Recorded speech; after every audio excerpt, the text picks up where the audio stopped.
ये विश्वास कर पाना थोड़ा मुश्किल है कि मिडिल ईस्ट में बढ़ता तनाव हमारी रसोई को सीधे सीधे प्रभावित कर रहा है। हेलो दोस्तों, आपके स्क्रीन पे चल रहा है द क्लैरिटी बाय आरके। आज भारत में कई जगह से एलपीजी सिलेंडर की या तो देरी से या पूरी तरीके से खत्म हो जाने की शिकायतें सामने आ रही हैं। कई जगहों पे वेटिंग टाइम बढ़ गया है तो कई जगहों पर कीमतों में भी दबाव आया है और इसके पीछे का कारण है दुनिया के संवेदनशील इलाकों में बढ़ता तनाव। भारत में एलपीजी सिलेंडर में जो दबाव आया है, जो कमी आई है, उसका संबंध मिडिल ईस्ट के इस तनाव से क्या है? 2025 के अंत से लेकर के 2026 आज तक भी मिडिल ईस्ट में तनाव बढ़ता ही गया है। इजराइल गाजा संघर्ष हो या ईरान की बढ़ती भागीदारी हो या अमेरिका की सैन्य मौजूदगी, इन सभी हालात ने क्षेत्र को लगभग अस्थिर सा बना दिया है। इसके साथ ही रेड सी और हॉर्मज स्ट्रेट के आसपास के इलाकों में सुरक्षा संबंधित खतरे बढ़ते चले गए हैं।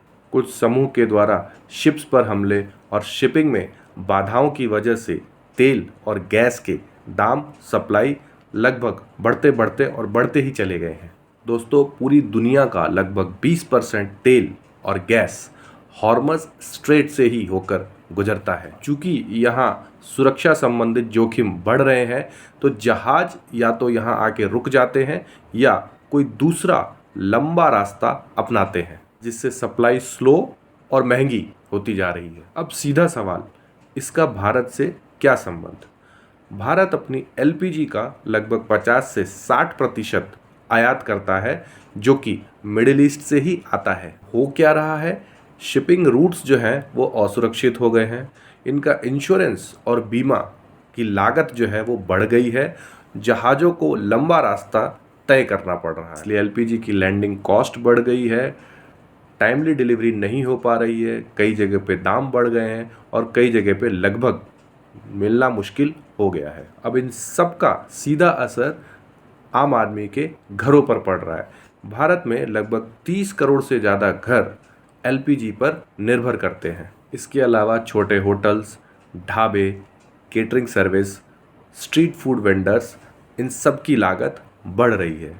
हाल ही में हमने देखा कि कुछ होटलों ने तो अपने खाने के बिल के साथ एलपीजी सिलेंडर का बिल भी जोड़ के ग्राहक से वसूला है। इस उत्पन्न हुई समस्या से निपटने के लिए सरकार और तेल कंपनियों ने कुछ कदम उठाए हैं, जैसे घरेलू एलपीजी को प्राथमिकता दी जा रही है, रिफाइनरीज से उत्पादन बढ़ाने की कोशिश की जा रही है, अमेरिका, अफ्रीका और यूरोप से डाइवर्सिफिकेशन बढ़ाया जा रहा है और स्ट्रैटेजिक रिजर्व पे ध्यान दिया जा रहा है। दोस्तों, ये सिर्फ गैस सिलेंडर की कहानी नहीं है, ये उस दुनिया की हकीकत है जहां हजारों किलोमीटर दूर चल रहा संघर्ष आपके घर पे सीधा असर डालता है। आज की दुनिया में ऊर्जा सिर्फ एक संसाधन नहीं, एक ग्लोबल कनेक्शन है और जब ये कनेक्शन हिलता है तो असर हर इंसान को होता है। सोचिए और समझिए। द क्लैरिटी, यहाँ शब्द नहीं समझ से बात होती है।